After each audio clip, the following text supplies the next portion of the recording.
Ay, magandang gabi po. Harito po ulit tayo sa ArtExpands.com. Nasa Trade and Financial Tower ng BGC. At sa isang napaka-rare na pagkakataon, meron tayong dalawang napaka-special na panauhin. Dahil sa first time, we're going to have two prominent, renowned artists to talk with. So for our conversation tonight, we're going to have MIGZ, SALAZAR, and the great Joe DATUIN. Good evening, sirs. Good evening. Magandang Thank you for having us here in your gabi. office, and of course you, Mr. Camila and si Chet. Salamat at na-invitahan niyo kami rito. Yun nga, pero talagang kakaiba tong format ng interview natin dahil dalawa for the first time, dalawa ang ating mga kapanayan. At sa unang pagkakataon din, wala tayo sa venue ng isang art exhibit, which usually are other interviews usually take place. So, first question, sir, since try to imagine me as someone who doesn't really know anything about art, Yes. a young Filipino who's eager to know something or be proud to be a Filipino by knowing about his culture and the talent of Filipinos. So, para ma-inspire naman yung mga kabataan, can you tell us how you started in the arts? Can we start? Yes, I keep on saying sa mga previous interview namin na when I was a teenage or before teenage, my parents sent two teachers in our house. Akala ko teacher lang, pero yung pala parang psychiatric evaluation na pala. So, kasi may konting weirdo gano'n. So, even my family is very, shocked bakit ganun yung ginagawa ko as a young boy before. This is not parang extraordinary story. Everybody, siguro yung mga great artists also, I guess. Sa Europe, ganun din naman may mga sign ng madness, sabi nga nila. Pero kasi I believe that there's a fine line between genius and insanity, yes. So, yun lang, parang... Ano sir yung ginagawa niyo in particular? So, yan, may mga bagay na hindi ginagawa ng normal kid di ba? Parang... sari-sari, yung mga kahoy, kung anong makita ko doon sa kahoy na gusto kong gawing flower base, yung mga ganun. O maganda naman. May mga ganon, Kala ko pinupukpok niyo yung kahoy. may mga ganon, may mga ganon. May mga ganon, pero hindi ginagawa ng normal kid, like, 12, 13, 14 years old. So ano sir, anong reaction ng mga magulang? Baliw. May diferensya, ganon, may diferensya. May diferensya. Did they send you to Hindi, may school dumating. or... Hindi. Kasi ang family namin is into business and medicine. So, pero may grandfather is used to work in a Philharmonic Orchestra. So, in the music naman. So, ako lang yung sa family yung medyo sumegway sa visual. Yun, parang hindi pangkaraniwan sa family namin. Magkaroon ng isang artist. So, nasa business world, di ba? Parang hirap nun, hirap tanggapin nila. Siguro mga 10 years ago lang, bago nila natanggap nung nakikita na nila yung pangalan ko sa newspaper. Gano'n. Ilan taon na kayo, sir? Ngayon? Yes. Kasi 10 years ago, parang May edad na mukhang bata pa naman. Mukhang bata pa naman talaga. So yun. Parang mga 35. Yeah, more than. Nasa 40s na. So yun yung mga character na parang mahirap na itindihan ng isang average family na meron silang anak na meron pala mga sinyalis na to be an artist someday.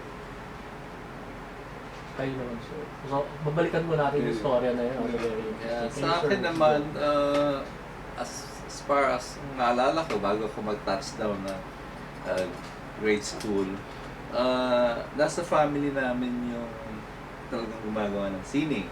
Like for example, yung kasi noon usap po sa movie yung nag-grid scale. So yung mga uncle ko, nakikita ko kasi my father, dinadala niya kami sa province sa pag-vacation time. So nakikita ko yung paano sila maghagod ng canvas na may grid.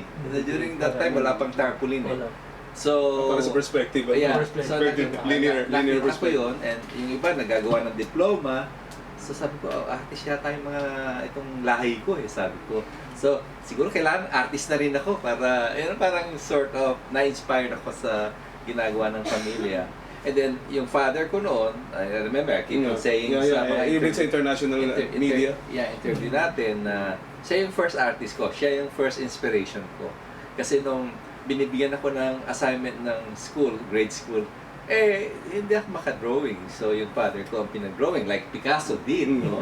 So, siya yung artist ko. Nung makita kong magaling siya gumawa ng kalabaw, sabi ko, magaling itong tatay ko, siguro magaling ako.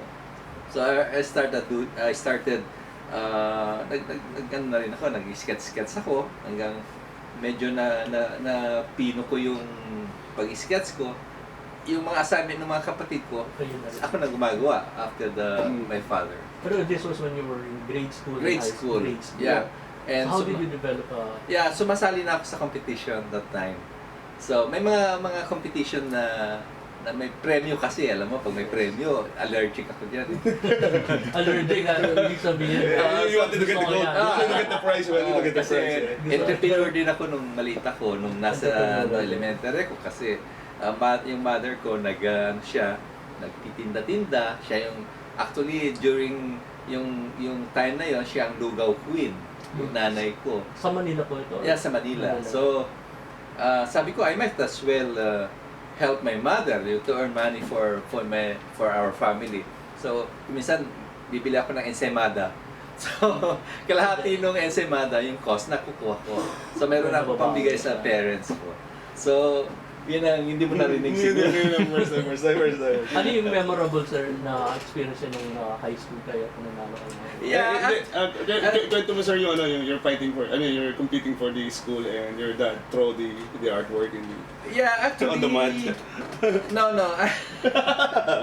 No, ang that is nang nasa college na yata ako or high school. Because I've been competing for yung mga sculpture and painting, and dumating yung time na ang sabi ng tatay ko, you keep on sabi niya, you keep on spending, competing and spending, sabi niya. So nagulat naman ako. Sabi ko, ganun talaga sabi ko. No, sabi niya, by the time na nakita kitang makipag-compete ulit, sabi niya, yung sculpture mo na ginagawa mo, makikita mo dyan sa putikan. So it hurts me. Kasi passion ko yun siguro tapos na yung pag-aaral ko noon or nag-aaral pa ako. So what I did, pumunta ako sa 3 blocks away sa pinsan ko. Tinago ko yung paggawa ko ng sculpture. So that's the first time na sinabi ng tatay ko na pag hindi ka tumigil, kasi hindi ko siya ma-blame kasi he's spending that much. Because to pursue my passion. So did you take up fine arts? No, is that when you were already in high school? Yeah, hindi ko ma-remember. Pasensya na, medyo senior na rin. So, nung tinago ko sa kanya yun. Just to pursue my passion. So, sabi ko, di bale, hindi naman siyempre, parents mo yan. So, I did all my sculpturing sa pinsan ko, 3 blocks away from my house. And then, that's the time you won. That's the time you won the competition. Nanalo ko. Nanalo. Pinabalik niya ako sa bahay.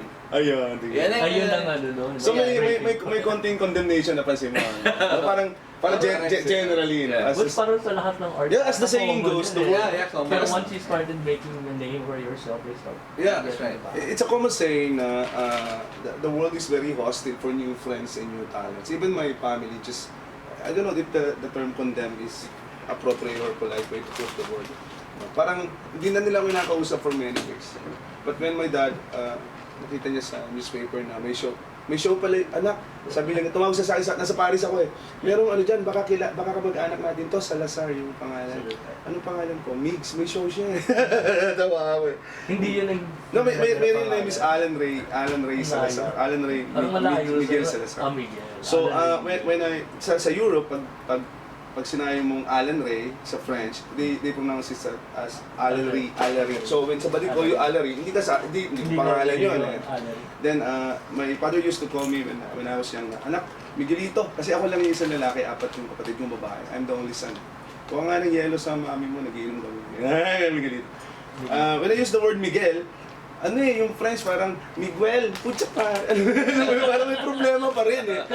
So somebody told me, Tol, putulin mo na yung pangalan mo, MIGZ na lang. Sabi niya gano'n para madaling ma-pronounce na sa Europe. So that's why I used the name MIGZ Salazar. Alan Ray, MIGZ Salazar. So yun. So nabasa niya sa dyaryo, sa Philippine Star, I suppose, na MIGZ Salazar, merong ano, tinawag pa niya sa akin. Hindi niya alam na ako na pala. Kailan to, sir? 2000, when ako tsaka sa San German, dito, 2004 or 2004 lang. So talagang parang 10 years na. Oo, parang ano, kasi, parang... So babalik ulit tayo. Sige. Pero Yung what weird- happened between 2004 and your childhood years? So anong ginawa ninyo? As an artist? Where did you go? How did you learn? At the age of 24, pumunta na ako sa Europe. 3 beses akong bumalik. I studied a brief course of photography sa Germany. So nakita ko yung place na very inspiring, yung artistic environment is very inspiring sa isang artist na nagsisimula sa art. So ayun eh. Mahabang istorya ano, pero I struggled a lot doon. Siyempre una-una yung integration, yung language variation. So grabe yung ano. Pero Did yeah. Did you go there on a grant or on a No. Did the relative take you in? Medyo pagkatapos nung na-burnout na ako dito sa Manila after graduation mga 21, I traveled. Sinubukan kong pumunta sa tita ko. I have my tita sa Germany, working in US military. Pumunta. Yan din. Ganun. So nakita ko na na parang merong katulad ng sinasabi ko kanina, parang may sign na somebody is calling you for a specific task to do. Lagi namin sinasabi ni Mr. DATUIN, dalawa lang yung art eh. Being an artist is dalawa lang, whether it's you or not you. Walang gitna eh. Walang gitna yan. Walang gitna yan. Kung tinawag ka. Kung hindi ka tinawag, hindi ka tinawag. So, bakit ko nasabi, no? Kasi sa